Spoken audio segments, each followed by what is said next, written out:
¿Qué tal? Muy buenas tardes, queridos amigos y amigas.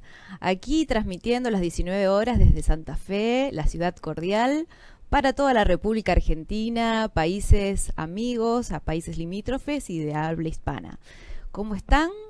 Bienvenidos a esta primera edición de Señal Cultura, un programa especialmente preparado para traer la reflexión de la cultura, del quehacer artístico y cultural de nuestra región, precisamente con ellos, con los hacedores del campo cultural, del vasto campo cultural que tenemos en nuestra región.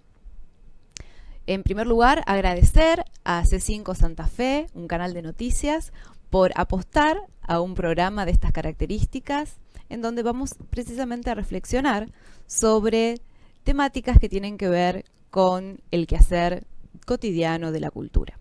Hoy vamos a hablar de la relación del campo de la cultura con el arte, por un lado, y por otro lado también con el mundo de la educación. Y para eso trajimos un invitado muy especial, un querido amigo, el docente y artista plástico Aníbal Román. ¿Cómo estás, Aníbal? ¿Qué Hola, tal? ¿cómo te va, Carla? Bueno, gracias primero de todo por la presentación y bueno, feliz de estar acá en este primer encuentro, rompiendo el hielo, como se dice, y bueno, contento. Bueno, muchas gracias, Aníbal, a vos también por participar de esta experiencia. Sabés cuánto admiro tu trabajo, tanto artístico como docente. Me gustaría en esta primera etapa de la transmisión contar un poco de la actualidad del campo docente, vinculado especialmente a las artes visuales. Viste que hace muy poquito en nuestra región se le hizo en forma honorífica el reconocimiento a Olga Cosentini después de 70 años prácticamente de haber estado cesante, ¿no? En otro tiempo histórico en que no se comprendió su pedagogía de la diferencia. Una pedagoga muy innovadora y que aplicó muchas, lo que hoy nosotros llamamos psicopedagogías del arte en su quehacer didáctico. Hoy vos desde la educación tradicional, formal y también desde la otra educación, a mí no me gustan las etiquetas, pero existen, desgraciadamente existen, aunque las tenemos que deconstruir, pero también desde la educación informal, que a vos te toca como tallerista, ¿cómo lo vivís? Bueno, la verdad que es un desafío constante, es un desafío diario. Es al mismo tiempo para mí un compromiso, un gran compromiso. Es también como un aprendizaje, porque yo siempre cuando tengo oportunidad de generar en el ámbito de lo que es el arte visual o como se llame la materia, tanto en nivel primario como secundario, estos momentos de encuentro, yo siempre digo que no vengo a enseñar, que mi rol es venir a compartir algo que sé. Tal ¿no? cual. Un saber, una información, una técnica, una manera de ver la vida, de ver el mundo, de representarlo, digamos. Yo es como que llego a un lugar y pongo sobre la mesa o sobre el pizarrón o donde sea eso que yo sé, como yo sé que otros van a poner también lo mismo y vamos a compartir ese saber. Yo te diría que constantemente estoy aprendiendo. Esa cuestión, esa sensación de que uno aprende junto a sus alumnos, ¿no? Esto que era un poco parte de la pedagogía de Olga, ¿no? Esa de construcción permanente y no de los chicos, esto es una cuestión como una tabula rasa, ¿no? Sí. Sino que al contrario, uno tiene que dejarlos ser y ya identificarlos como sujetos creativos desde una primera, desde un primer momento. Sí, totalmente de acuerdo con lo que decís y también vinculado a lo que es la expresión. Porque Tal estamos cual. hablando de expresión, en este caso sería una expresión plástica o una expresión visual. Entonces como que no hay errores en eso, no hay equivocaciones, no hay formas feas o malas de representar. Hay maneras, hay formas y en eso se va traduciendo y se va canalizando el arte. Entonces por ahí el desafío es ese, es como crear ese espacio, ese ámbito, ese momento para que esta, digamos, esta expresión fluya, salga. Y como algo muy natural, ¿no? Como algo muy natural, cuando muchas veces nos cuesta, digamos, porque, a ver, uno por ahí lo tiene naturalizado desde una forma de vida, desde una filosofía de vida, desde un quehacer diario. Pero hay gente que no lo tiene así ni mucho menos, y es como un trabajo.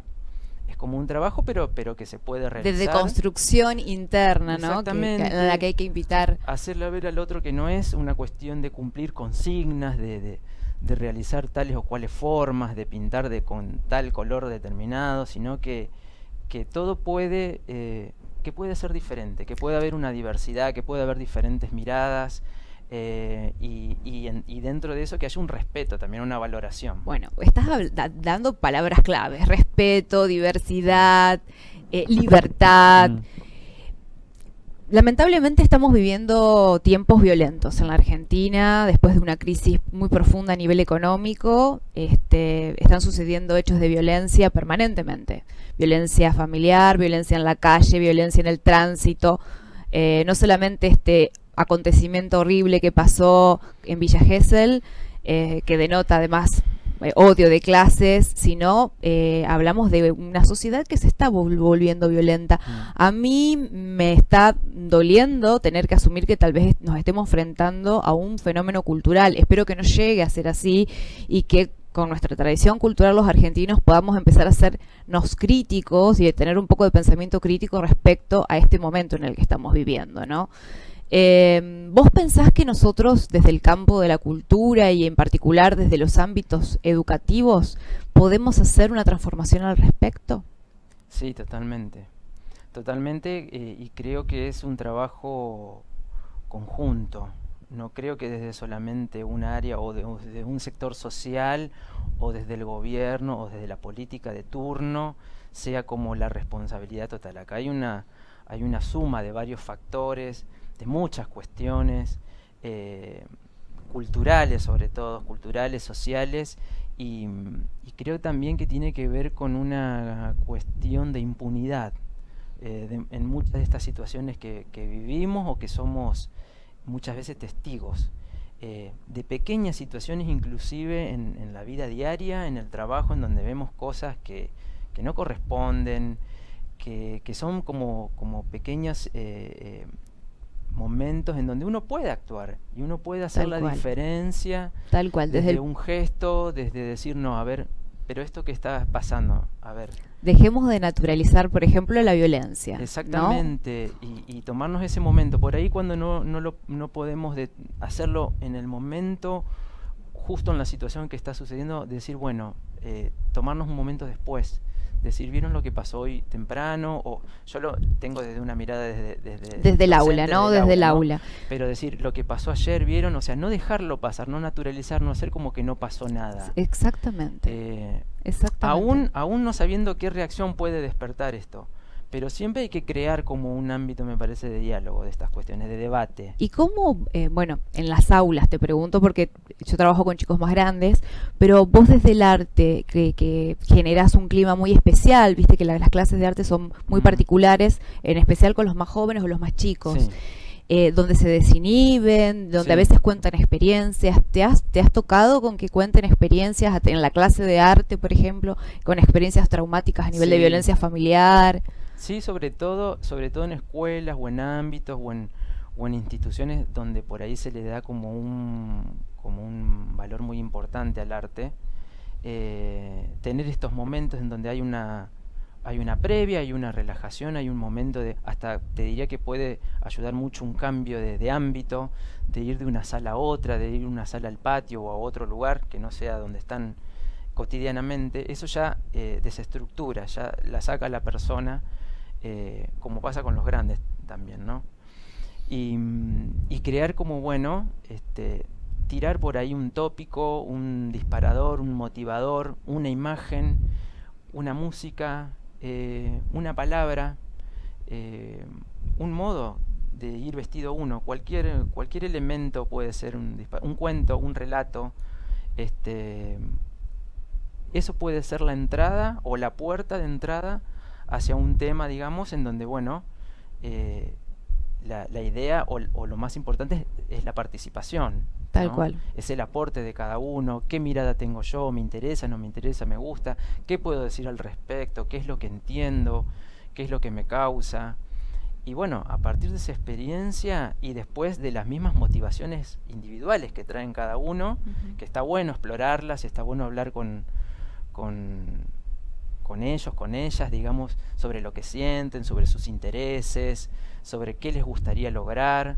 Entonces eso ya crea como un ámbito en donde nos vamos abriendo. No solamente ellos, sino yo también me tengo que abrir, tengo que contar mi experiencia, tengo que...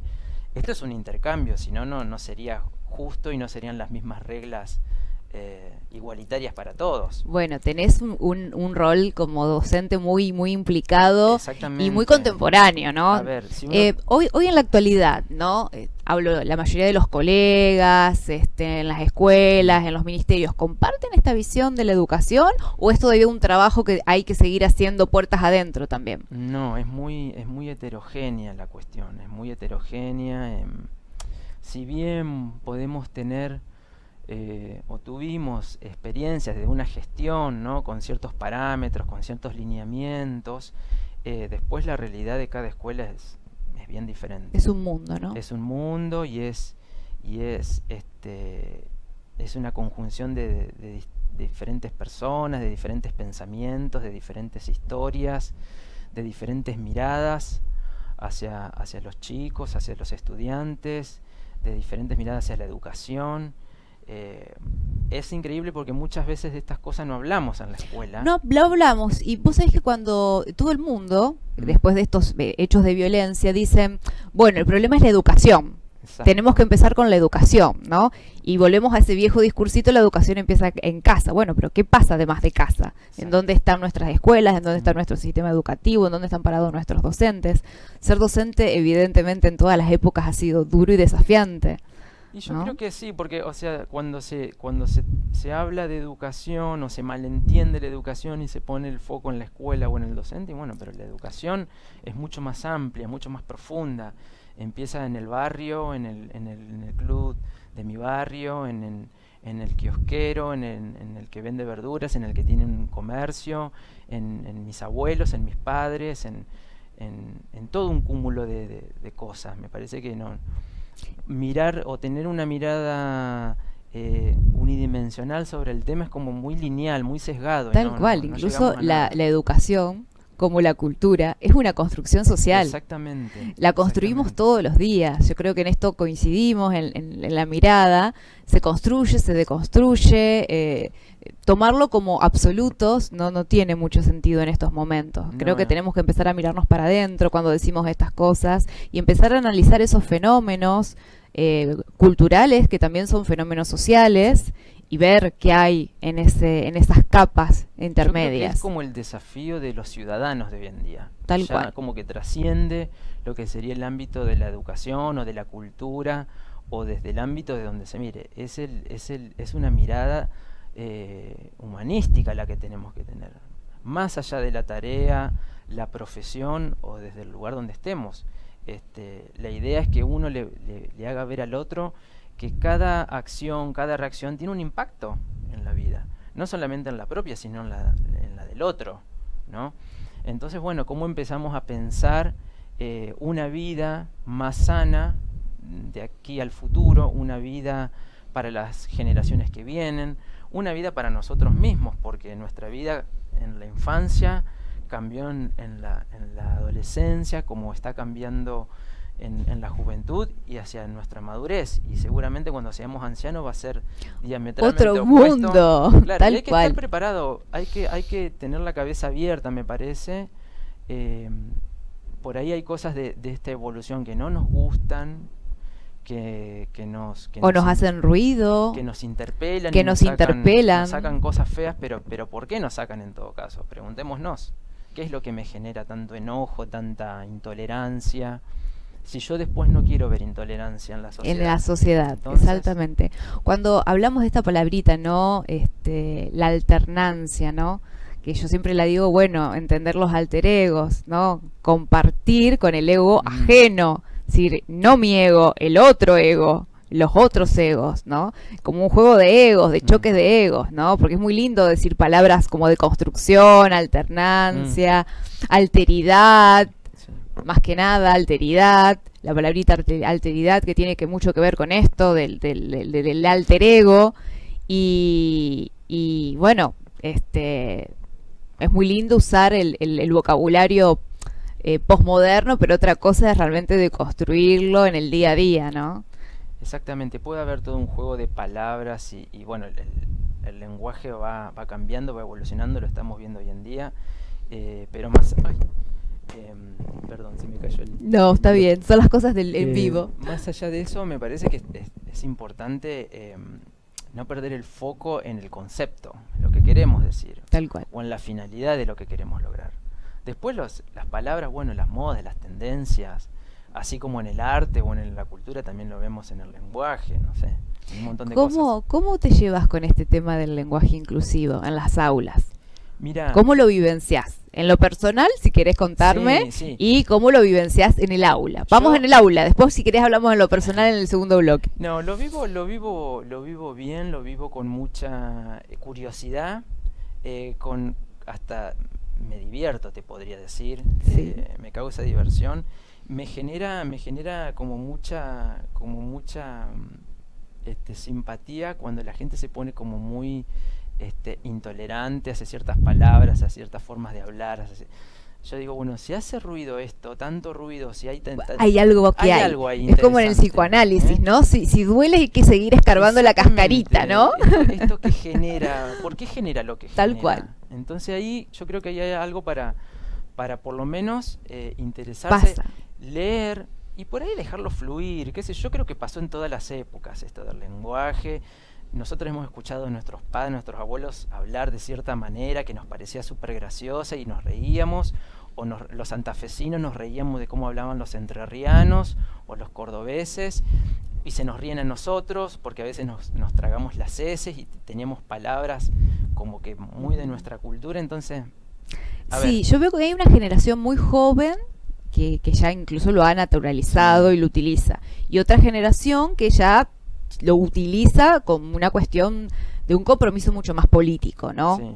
En mi caso, yo generacionalmente siempre le digo a mis alumnos que hoy están a nivel terciario, que tienen alrededor de los 20 años y que tienen esa capacidad de incorporar el lenguaje inclusivo con fluidez, incluso en los medios de comunicación, que bueno, yo ya pertenezco a otra generación, claro, ¿no? A mí se me hace muy difícil hablar de corrido, más allá del todes, hablar de corrido, el lenguaje inclusivo es prácticamente un aprendizaje muy, muy complejo naturalizarlo, pero sí lo reivindico muchas veces y en las aulas ese gesto de aprobación en el sentido de lo reivindico como gesto político, ¿no? Como apuesta política.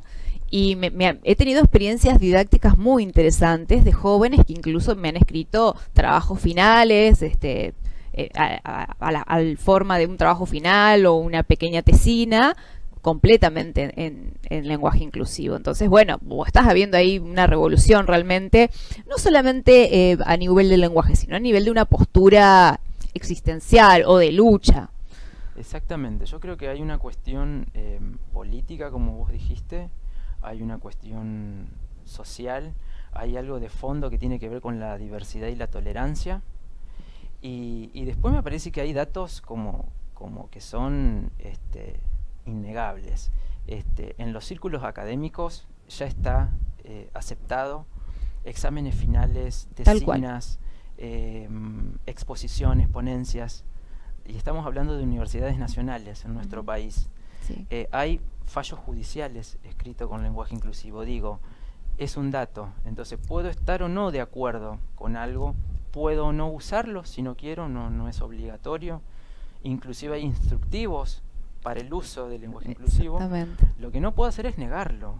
Exactamente. Es como cualquier fenómeno social. Exactamente. Es un fenómeno cultural. No ¿estás de acuerdo en eso? Es un fenómeno cultural. No y hay que respetarlo como tal. Exactamente. Entonces, yo creo que hay que estar atento a este relato en contra del lenguaje inclusivo, como tantos relatos anti en lo que por ahí nos metemos o nos zambullimos sin querer, porque nos parece que estamos preservando algo que es intocable. La pureza de la lengua, como si nuestra lengua fuera muy pura, ¿no? Exactamente. Empecemos con el voceo rioplatense. Bueno, que la Real Academia no sé si realmente lo contempla o no, nuestra forma de dialogar, ¿no? Me sacaste la idea de la Real Academia, que parece como que, viste, todo está validado, legitimado desde la Real Academia. Bueno, aparentemente el presidente estaba legitimado y ahora encontraron el dato. Yo diría que los que están en contra, por lo menos, abran un poco la cabeza, lean, investiguen quién era la RAE, quién fue la RAE, qué hay detrás de todo esto,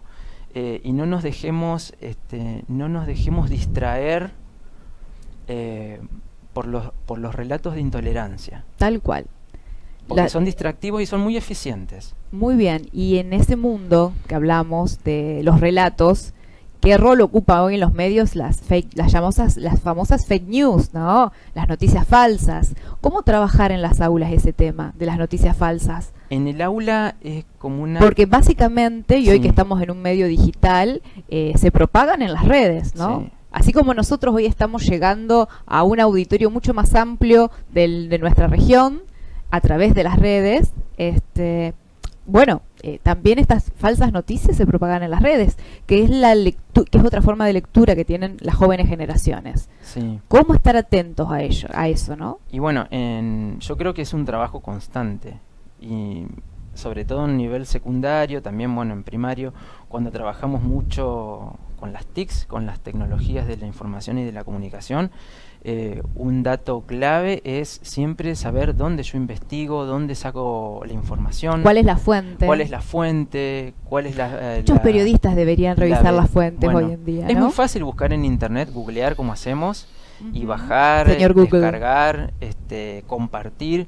Y chequear lo que dice también señor Google. Claro, yo creo que la clave está en eso, que todo el tiempo... Volver a chequear la información. Sí, hay mucha cosa falsa, malintencionada dando vuelta. Tal cual. O sesgada, o entonces no quedarnos con una sola cosa. Exactamente, sería. Y esta cuestión de que la educación ya no podemos seguir en que los chicos solamente interpreten contenido o adquieran contenido, sino que básicamente aprendan a reflexionar sobre ese contenido que se les da. O sea, ya no preocupa tanto a veces cumplir con un programa, sino que eso que se dio en el programa sea realmente analizado, reflexionado. Bueno, ese es el desafío, me parece. Para todos, para chicos, y para docentes, grandes, para jóvenes, porque de alguna manera todos como que somos un poco presas de esto. Tal cual. Entonces por ahí hay que tomarse ese tiempo como para desmenuzar, para empezar a hilar fino, para no dejarse convencer por lo primero que veo o escucho o me llega. O los titulares. Pero yo creo que trasciende, es como una postura de vida, te diría. Es como cuando de chico te enseñan, bueno, pero lo que te dijo fulanito no le creas tanto. Andá con menganito a ver si es... ¿Pensás que nosotros tal vez que ya somos una generación más crítica, ¿no? Porque ya somos hijos de la generación del 70, que pasó la dictadura, donde ahí también hubo en ciertos momentos del país todo un tema de propaganda donde no se sabía qué pasaba. Somos como más, tenemos esa cuestión de, no solo de la incertidumbre, sino del dudar de lo que nos dicen, ¿no? A mí me pasó que al menos en mi generación, mi grupo de estudios, dudábamos de lo que nos decía hasta el docente, ¿no? ¿Cómo los ves a los jóvenes hoy? Bueno, hay como muchas realidades. Hay como jóvenes desinteresados, como indiferentes, como aburridos. Hay jóvenes que te vienen a compartir y a contar vivencias, realidades de todo tipo. Yo creo que es muy heterogéneo. No me gusta eso de encasillar y decir que los adolescentes o los jóvenes, no.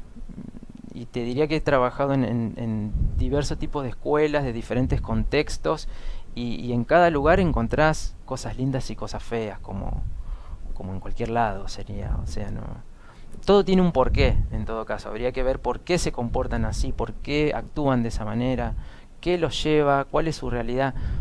Eso conlleva un ejercicio de de involucrarte, de saber más. Bien. ¿No? ¿Vos sabés cuando pasó esto de Villa Gesell? Lo primero que pensé con estos chicos rugbyer, que ya terminaron la escuela, dije, ¿qué docentes habrán tenido? Sí, no solamente qué docentes, qué padres, qué padres, qué educación. Pero ahí me cuestioné el tema de la educación. ¿Qué habrá atrás de ahí, no? ¿Qué valores les engendraron bueno, para que llegaran a algo así, no? Yo creo que ahí hay a ese nivel algo, de inhumanidad. Porque la verdad decir hablar de manada o de patota en esos casos, manada no, porque lo naturalizamos como si fueran animalitos, y no son animalitos, no. En realidad son seres humanos despiadados. Yo creo que no hay en la escala evolutiva ningún animal tan despiadado o que mate por placer como el ser humano. Los animales lo hacen por supervivencia. A ver, lamentablemente tienen que pasar estas cuestiones de muerte para que nos pongamos como a reflexionar o hacer como un análisis sociológico de esto que pasa. Pero bueno, es evidente o claro de formas de vida, de comportamiento, de formas culturales, de códigos culturales que se manejan en ciertos sectores sociales y que están así legitimados como vividos con esa cosa natural, como normal, entre comillas, ¿no? Como con esa impunidad de que yo actúo y hago lo que quiero y yo creo que alrededor o a causa de esto estaría bueno que haya como un mensaje fuerte, sobre todo de la justicia, ¿no? Ojalá así sea. Como algo simbólico, que quede en claro que, bueno, si haces esto te va a suceder esto, ¿no? Pero bueno, es algo que muchas veces hablamos y debatimos, son estas cuestiones, ¿no? Como estos temas bisagras marcan y ponen el foco. Ojo, miremos los sectores sociales, debatamos, miremos la justicia también. Tal cual. Bueno, me encanta hablar de estos temas con vos, Aníbal, porque para que vea la gente que el mundo de la cultura no es solamente el mundo del espectáculo. En el campo de la cultura hay gente como Aníbal que durante muchos años viene trabajando permanentemente para, bueno, generar conciencia en los jóvenes, en los estudiantes, esos cambios sociales profundos que necesitamos en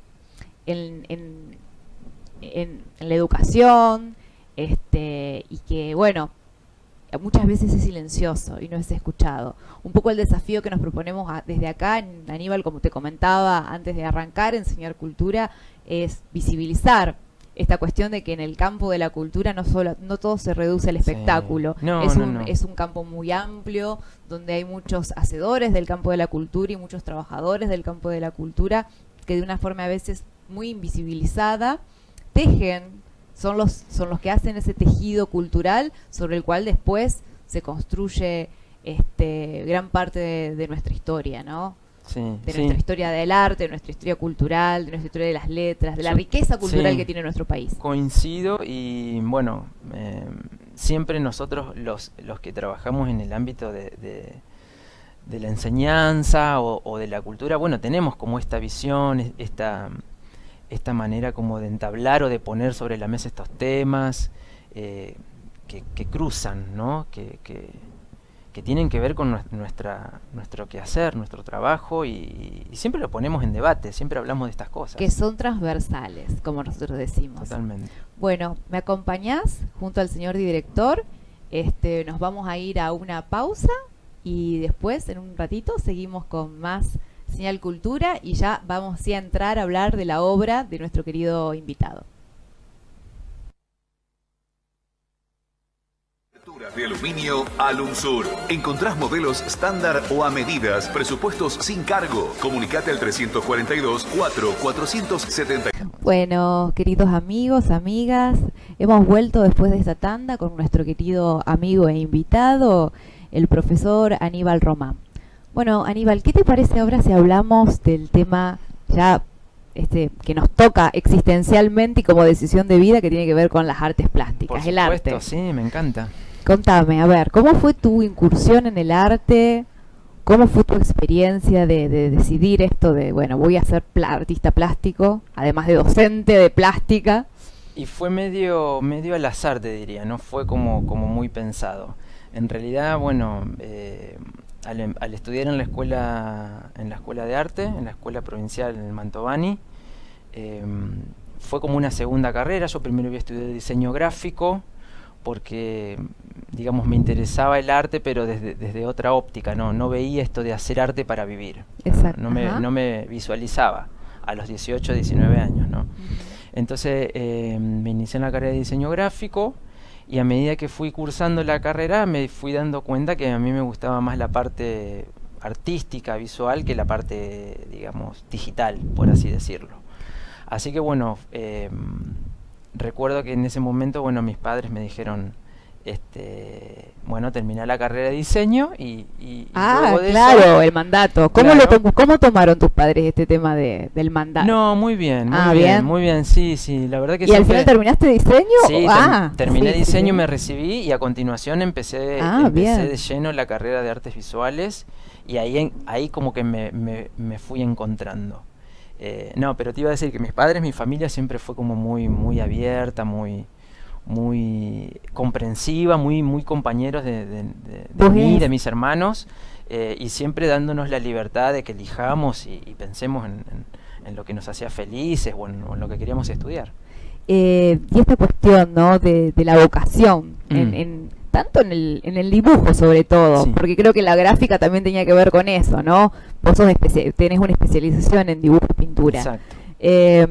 Y aparte, bueno, tu obra denota toda una cuestión de gesto pictórico, tanto desde la mancha a la figura y también después de la construcción de la misma figura, que tiene toda una ejercitación y un estudio del dibujo muy interesante. ¿Ya de chiquito llevabas esa vocación? ¿Eras de esos chicos que estaban todo el día dibujando? Sí, dibujaba mucho. ¿O fue más en la adolescencia? Dibujaba mucho, siempre me gustó dibujar. Si me pongo a pensar en mi infancia, recuerdos de infancia, momentos dibujando, momentos largos dibujando, en la adolescencia también, y bueno, después se fue profundizando, se fue transformando en una forma de vida. Al iniciar la carrera de artes visuales, al iniciar la carrera de profesorado, nunca pensé que iba a ser profesor o que iba a trabajar de profesor. Era que, bueno, la carrera era así, ese va a ser mi título.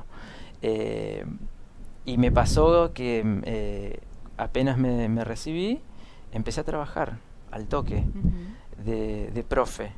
Y ahí es como que dije, mira qué copado este trabajo, mira qué bueno que está. No me resultaba un trabajo difícil. Y me di cuenta que tenía como y buen tenía que ver como vínculo. Y bueno, tal vez sos uno de esos afortunados que encontró las dos vocaciones. Y te digo que en un mismo rol, ¿no? La docencia por un lado, porque sos una persona muy amorosa en el sentido del docente, que ama la vocación docente, y por otro lado, la vocación artística. Te digo que es una construcción, es un trabajo diario, es un descubrimiento, y te diría que la vocación no es que nací con una vocación docente o estudié el profesorado con una vocación docente. Estudié con una vocación hacia el arte, de aprender, de mejorar, de experimentar, de acercarme a distintas técnicas. Esa era como mi vocación. Lo otro fue como consecuencia, que para mí es como una sorpresa, pero son como esas cosas que te da, no sé, la vida, el universo, y que está así en constante evolución y aprendizaje. Esto de sorprendernos en la diaria, sí, ¿no? Es maravilloso. Es maravilloso. A mí el trabajo hoy en día me da muchísimas satisfacciones, es como una felicidad, es como un momento de placer, es como muchas cosas que me genera. Y desde ese pequeño Aníbal al hombre que es hoy, ¿cómo te fuiste encontrando, cómo te fuiste describiendo existencialmente, mira la pregunta que te hago, en ese gesto plástico, en tu obra? Y yo creo que ayudó mucho. ¿Tu obra es autobiográfica? Sí, muchísimo, sí. Y es como muy variable también. Es como que a veces tengo como muchas ideas, como que no me decido por una, y voy variando, voy cambiando. Yo creo que estoy como en la búsqueda de mi estilo, estoy como en esa cuestión, pero bueno, que tiene que ver con una búsqueda hacia mi, no sé si decir espíritu, alma, bueno, yo creo que ver hay con una algo de estética eso. muy marcada que es un román. Uno ve tu obra y la evolución de tu creo que obra sí. y hoy ya ves un román, Yo creo ¿no? que sí, más allá de eso me animo a hacer por ahí otras cosas que nada que Exactamente. ver, pero sí. Yo creo que hay ya una marca, pero Sí. me gustó esta cuestión que estás hablando de que una evolución que ya no es solamente existencial, sino espiritual. Sí, Contame un totalmente. poco de eso, ¿en qué lo sentís? Y yo creo que ¿Pasa por momentos de reflexión, de meditación con la obra, previo a la obra, en el momento de la construcción de la obra? sí, es ¿Cómo? como previo. Yo creo Ajá. que es previo. ¿Cómo como- vivís el momento creativo? Yo lo vivo como desde la imaginación, desde el pensamiento, desde los sueños, de tomar registro de cosas que van ¿Sos del apareciendo. boceto? ¿Bocetás? Soy muy del boceto, yo soy mucho de tener cuadernos, como diarios, De ideas. pero por ahí mis diarios no son de palabras o de oraciones, sino que son diarios de imágenes. Ay, qué belleza.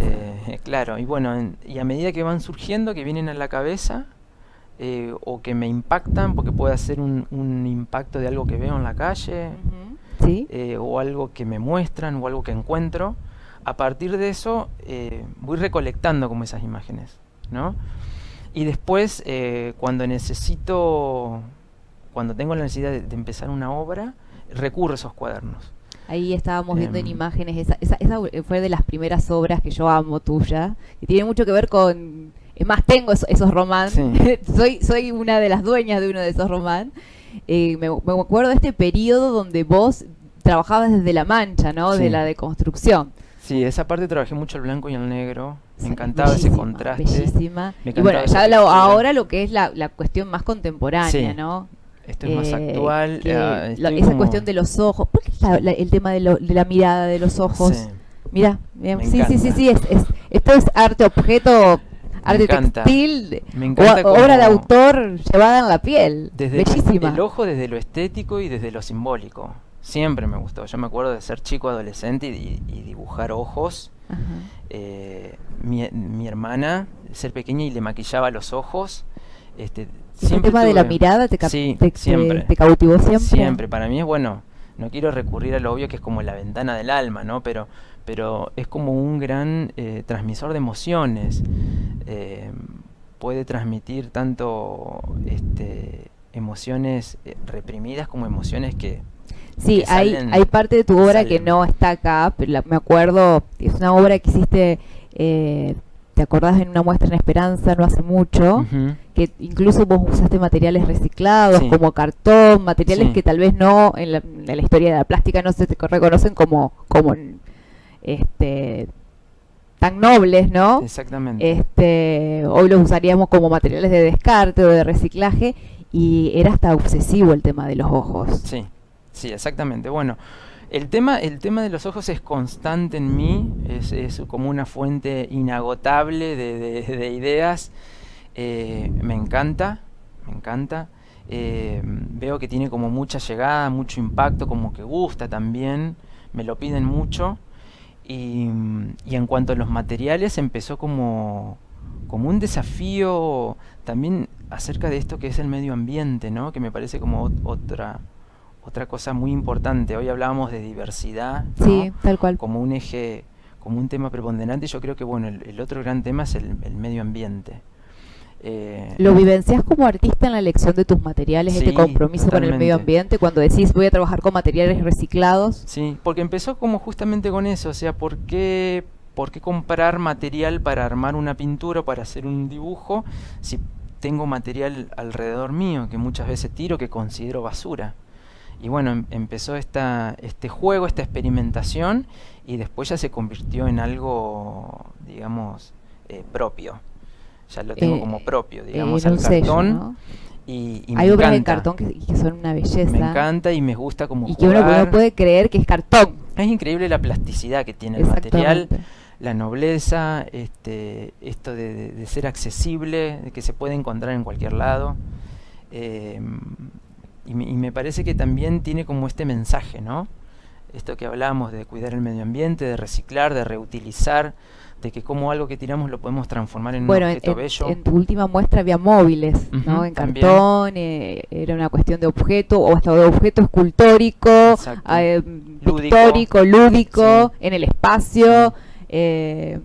Me llamó mucho la atención y cómo gustó, ¿no? Sí. Y nadie se imaginó de la materialidad que estaban hechos, ¿no? Sí. Algo tan sencillo como cartón de reciclaje. Mira, esto de trabajar de profe me saca como esa beta hacia la infancia de jugar con los materiales, de jugar con los objetos, de jugar con las pinturas y de darle a la obra esa finalidad, ese perfil, como vos decís. No solamente el objeto en sí o darle la tridimensionalidad, sino también animarse a jugar con un objeto, que la obra de arte puede ser para jugar, para tocar, para mover, para ver, para percibir. Sí, esta cuestión del arte en la vida cotidiana y sacar un poco también esta cuestión de como solamente arte mayor, ¿no? Exacto. Que necesariamente uno porque hace arte tiene que ser siempre arte mayor. Porque es un peso también. Bueno, es sacarnos un peso de encima, ¿no? Podemos hacer arte para divertirnos. Esa misma idea es la que muchas veces me gusta transferir cuando doy clases con los chicos. Cuando hablamos muchas veces qué es una obra de arte o qué entendemos por obra de arte. Entonces empezamos ahí a ver, llevo cuadros a clases, llevo esculturas, llevo objetos. Y bueno, y a partir de ahí empezamos a debatir lo que es el arte, lo que se entiende por arte, lo que entendemos, lo que mal entendemos. Lo que mal entendemos. Claro, y empezamos a jugar también con eso, ¿no? Y uno se estructura, se libera de un montón de cosas. Y bueno, yo creo que ahí está mi impronta en mucho de lo que hago. Y esta cuestión del juego que hoy contabas de ser como un niño también, me hace acordar un poco esta posición de que vos también aprendés de tus alumnos. Vos ves que a veces en las mismas clases, digo por ahí pensando en tus talleres, ¿no? Que también, vamos a decirlo, tenés alumnos donde haces clínicas o seguimiento de obra, ya talleres particulares de plástica, ¿no? Que a veces te encontrás en ellos. Sí, totalmente. Sí, totalmente, sí. Y me pongo a pensar el docente o la docente que me hubiese gustado tener a mí. En dibujo o en artes visuales, ¿viste? Claro. Porque siempre uno tiene esas historias con las asignaturas artísticas que hemos vivido, que música o dibujo, plástica eran como momentos, pero en general son pocas las vivencias o los recuerdos de ese momento de placer y de aprendizaje, ¿no? ¿No tuviste algún profesor que te marcó en ese sentido? No, en esas materias no, en esas asignaturas no. O sea, recuerdo profesores que me han marcado en literatura, por ejemplo, o en otras materias como filosofía o psicología, pero no... No específicamente en el ejercicio de la plástica. Mira vos. No. Y donde vos intentás ser, una bisagra, ¿no? Claro, sí, totalmente. Porque yo siempre pienso que... puede haber niños o niñas a los que no les guste dibujar o pintar, ¿no? Muchas veces no lo hacen porque creen que no pueden o que no saben. Entonces... se sienten que no son hábiles. Ante el miedo o el rechazo o sentir que van a hacer algo feo, se niegan, se paralizan, ¿no? Y esa negación, esa indiferencia puede llevar después a un desinterés, a no hacer nada. Sí, ¿no? Aparte incluso hay un pequeño trastorno ahí que después van a cargar toda su vida. Entonces, porque tiene que ver con ya un bloqueo que hay desde la infancia. Exacto, entonces la idea que hay esta cuestión de ser sensible y que haya docentes sensibles en eso, ¿no? La idea es, si eso ocurre, indagar en los gustos personales. Bueno, si no te gusta la plástica, si no te gusta dibujar, ¿qué música te gusta? Tal cual. ¿Qué pasatiempo tenés? ¿Tenés algún deporte, algo así que hagas que coleccionás algo? Y bueno, entonces por ahí le buscamos como la beta desde ese lado. Y lo llevamos hacia diferentes técnicas, que puede ser hacer un collage, hacer un álbum de imágenes, hacer fotos, hacer un fotomontaje. Claro, hoy realmente el ámbito de la imaginación y de la creatividad para yo creo que ahí lo pones en un desafío también. Exactamente. No era que iba a zafar dibujando, voy a tener que hacerlo por otro. Y bueno, claro, y por ahí entramos. Hoy en día las tecnologías, las nuevas tecnologías, la web, la internet, hay mucha cosa interesante. ¿Cómo vivís vos que tuviste una formación plástica más clásica, podemos decirlo así, con las nuevas tecnologías aplicadas, o la digitalización, o el mundo digital aplicado a la imagen? Me llevo bien, pero es un aprendizaje. Ahí yo ya empiezo a ver la brecha entre alumnas que tienen un conocimiento mucho más amplio, mucho más rápido de lo que es el manejo de redes que uno. Y ahí es donde uno aprende, donde uno es estudiante. Ahí se revierten, ¿no? Claro. Los roles. Y es, profe, mira, es así. Tenés que buscarlo por acá. Claro. Ajá, bueno. Y las redes, o los programas de edición, o lo... Claro, y ahí ellos se convierten en profesores.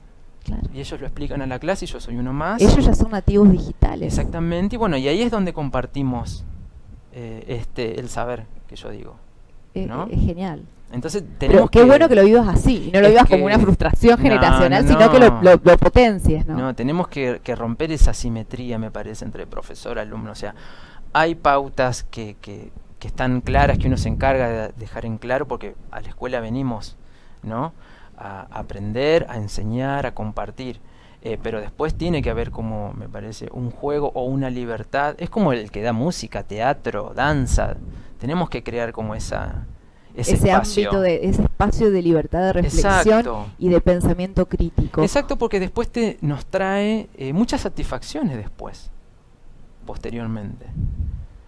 ¿Cuándo te sentiste orgulloso de una clase? ¿Tenés esos momentos? Sí. ¿Te das cuenta en el momento o cuando lo ves ya No, después? porque es como muy subjetivo eso, ¿no? Uno puede sentirse que está dando la súper re buena clase y al otro quizá le llegó la mitad de todo lo que dijiste. Sí me llega, por ejemplo, me encanta cuando me regalan un dibujo, me regalan una obra, con una dedicatoria, eso ahí veo como el círculo. Vuelta, exactamente.